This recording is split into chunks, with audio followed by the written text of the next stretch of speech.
What up, what up, what up? This is Professorel. And like I say, you know me.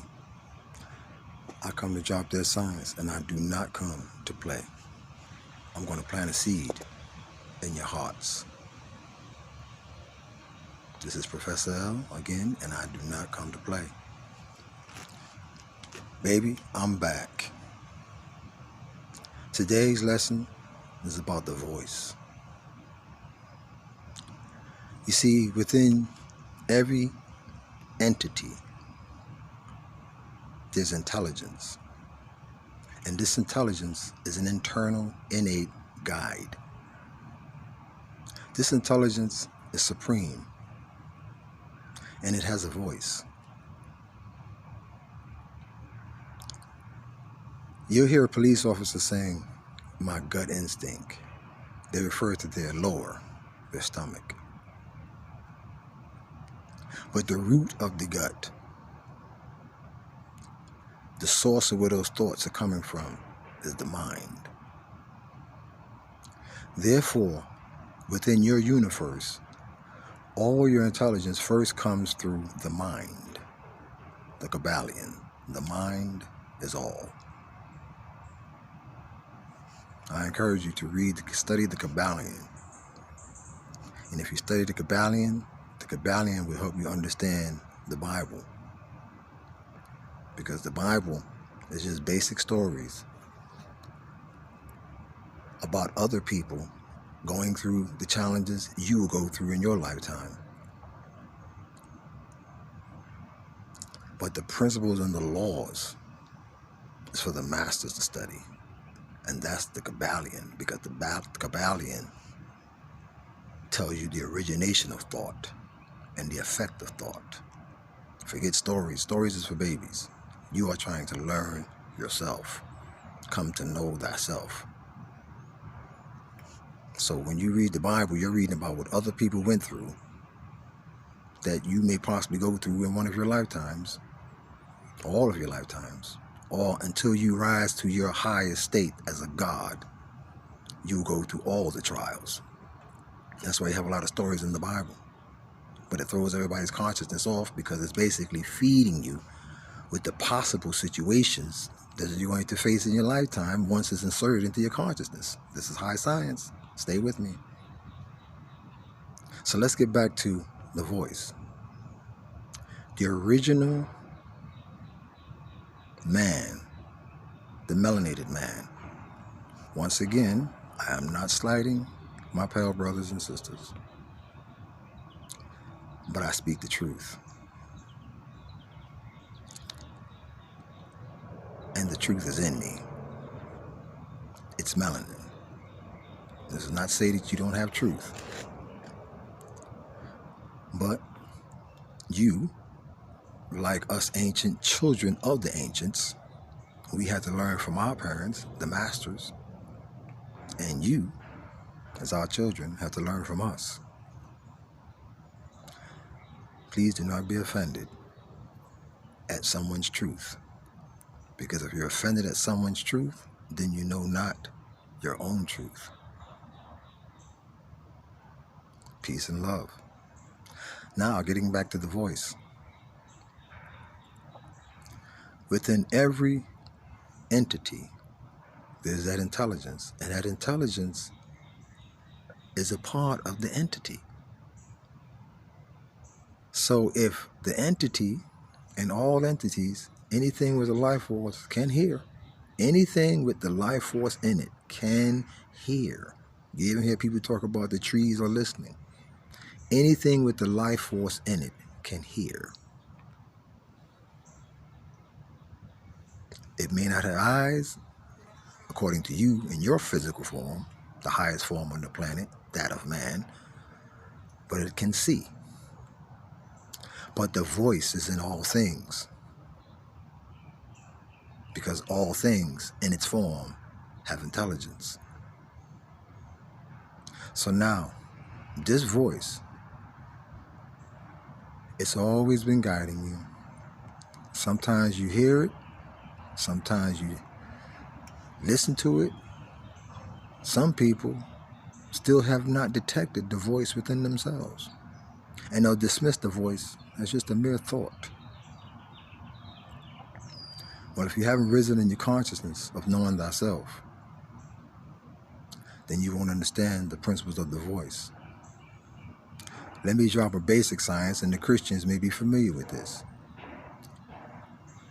This Jesus, melanin, ancient, created.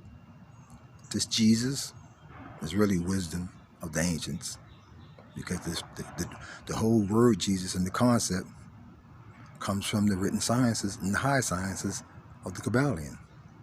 Jesus is really one who has risen to the highest level of knowing thyself, and they exist with the Christos mind.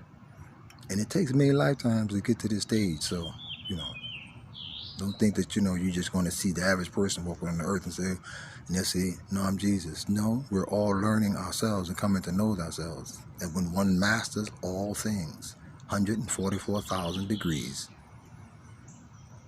then Saturn releases you, and you're ready to enter into the 6th and 7th kingdoms.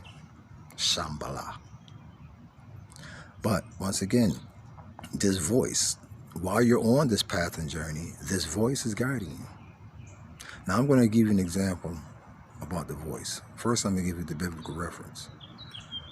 Jesus had 12 disciples, all allegory. The science is really talking about the 12 major disciplines that one must master to rise into consciousness, to their higher self. That first discipline is the ability to hear. But because the average person cannot learn the sciences, they broke it down into a story in the Bible. And they created Jesus, and then they said his first disciple, first discipline he's mastering, was Peter. Listen closely. Jesus took Peter to the side, along with a few other disciples. And he said to Peter, "Who is it that you say that I am?" Notice he said, "Who is it that you say?" He didn't say the group. He said, notice, he said, "Who is it that you say I am?"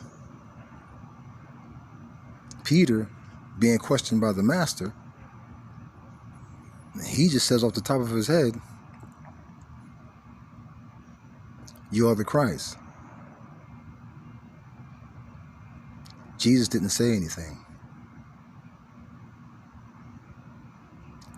When Jesus didn't respond, Peter then said, "Son of the living God." Now, the reason Jesus didn't respond to Peter when he said, "You are the Christ," is because that's what Jesus himself told Peter. So Jesus didn't say anything, because all Peter was doing was repeating what Jesus told him. When Peter said, "Son of the living God," a voice within Peter made him utter those words. Oh, I'm getting a chill. And if you got this wisdom, you're getting it as well. You see, Jesus didn't say anything because he wanted to hear wisdom from his teachings. He didn't want Peter repeating to him what he said like he was some high school student regurgitating information. So he paused and he didn't say anything. And then when Peter heard the inner voice, the voice, wisdom, he added his own thought by saying, "Son of the living God." The voice. Each and every one of us have the voice of wisdom.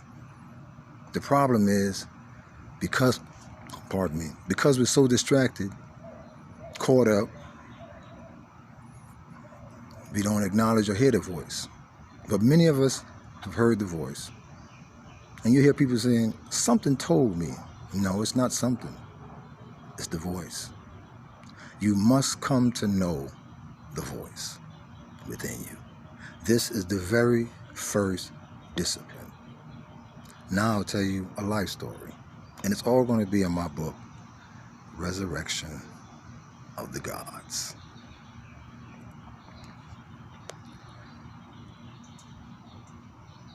When I was 11 years old, notice that number. If anybody know numerology, 11. I was on punishment. And because I was mischievous as a kid, I was Raymond Jr., just like my dad, very inquisitive and curious. I was put on punishment a lot. So I was on punishment in the back room, hot, no fan, summertime, and I could hear all my friends playing out in the front, Coco Levio, tag, all the shit I was a superstar at. So I was missing out. Gotta be real. So I'm laying there on my bed, and there's a window right there on my bed, on my side of the bed. So I opened the window. Well, the window was kind of cracked, just to get some air. And as I look out the window, it was a little courtyard with the next building with their window, the opposite structure facing my window, around about maybe 15 feet away. On the top of that window was a bird, perched on a wooden perch that's up there for birds. I guess somebody's compassionate and said, they're going to nail this piece of wood here so that a bird can take a rest. Now, remember, I'm a kid. I'm 11, so I don't really know all this. I'm just explaining my vision, my understanding now. Oh, look, I'm going past 9 minutes. Okay, let me just finish this story.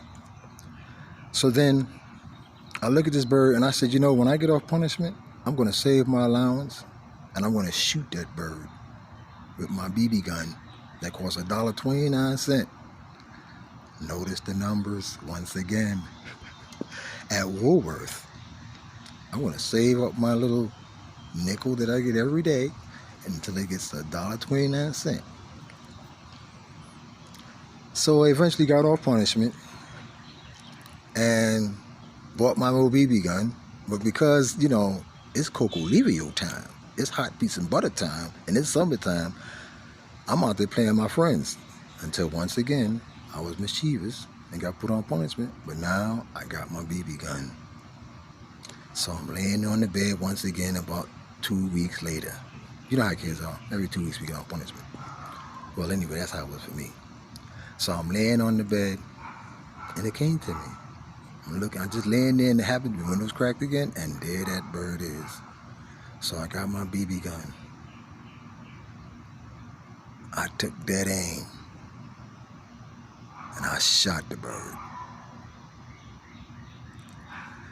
And the bird feathers fluffered, and he fell off of the thing, and I couldn't really see because I was on like the second, I think maybe the second floor.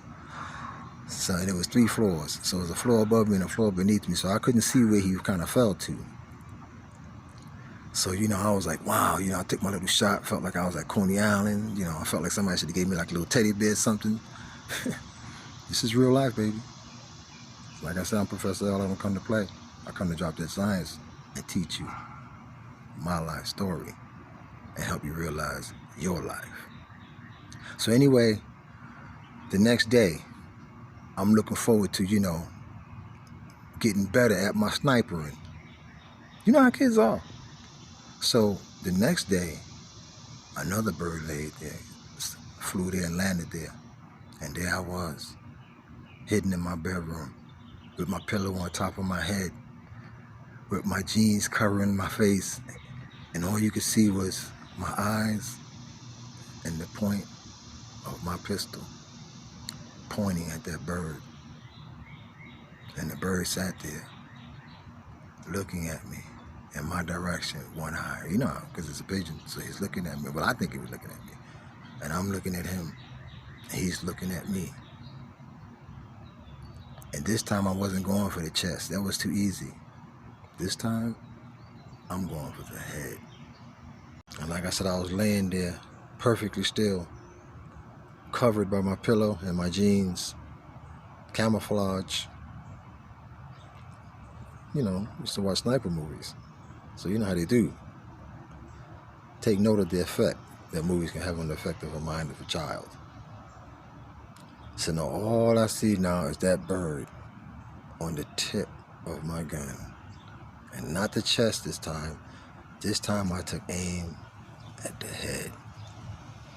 I'm going for the eye. I was going to be deadly. This is what a child is thinking now. So, like I learned in the Sniper movie, I lay perfectly still, calming my breaths, relaxing my finger on the trigger, making sure the gun was perfectly still, because I was confident in the chest shot. So now my confidence has risen to a headshot, eye socket. And I got the tip of that gun cradling the eye of this bird. And I lay perfectly still, measuring my breaths, making sure my breaths did not create movement in my hands. And in that perfect moment of stillness, just as I was about to pull the trigger, I heard this voice that I had not been familiar with. But I heard this voice. Remember, I was 11 years old. 1-1. Do the numerology. That voice said, and I quote, "Do not disturb the peace of the bird."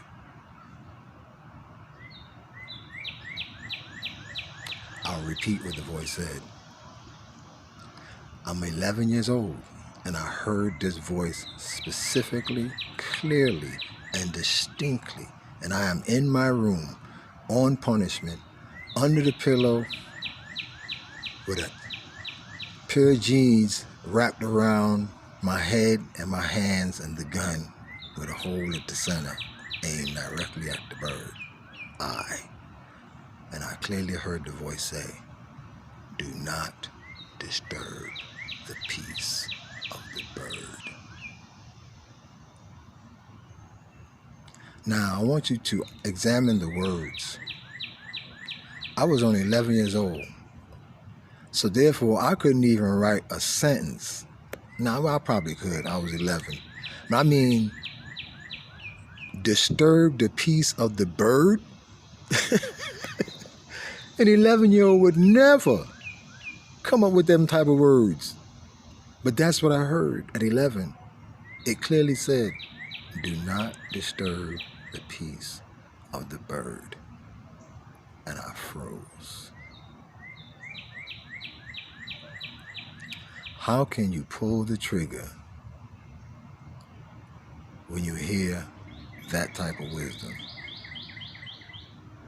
Because I was only 11. And there was no one in the room but me. No one in the house but me, as a matter of fact. So I jumped up, flicked the pillow off of me and the jeans off me. I looked around the room because the voice was so distinct and so clear. It was almost as if a grown-up had came in behind me. So I jumped up and looked around the room, and I ain't seen it. It was just me in the room by myself. But the words were still resonating within me because I leaned back on the bed and I'm looking at the bird, and the bird looking at me now. Because I'm not covered by it, so I'm looking at this bird and the bird's looking at me. One eye. I'm looking at the bird and the bird's looking at me. But I could never forget those words. Do not disturb the peace of the bird. 11 years old, 1-1.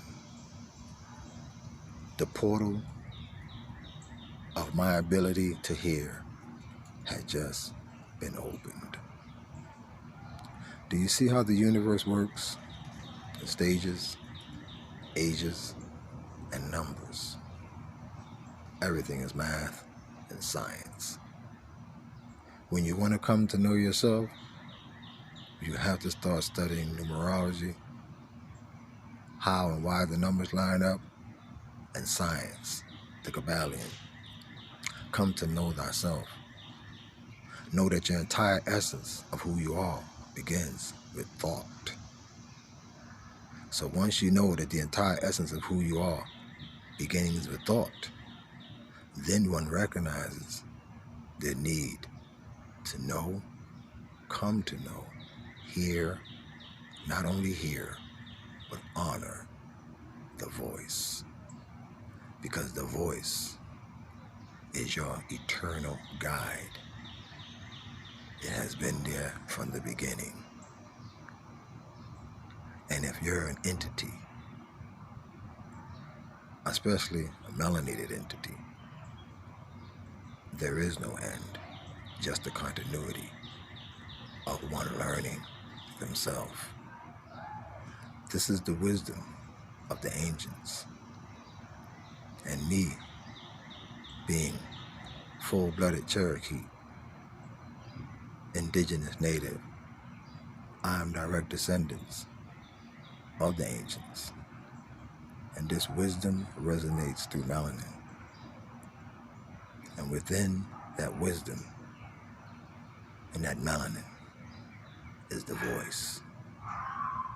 And even if you're not melanated, according to your structure, even as a copy of the original man, you too can know, hear, honor the voice that's always there to guide you. The voice is the very first discipline, your ability to hear the wisdom of the source.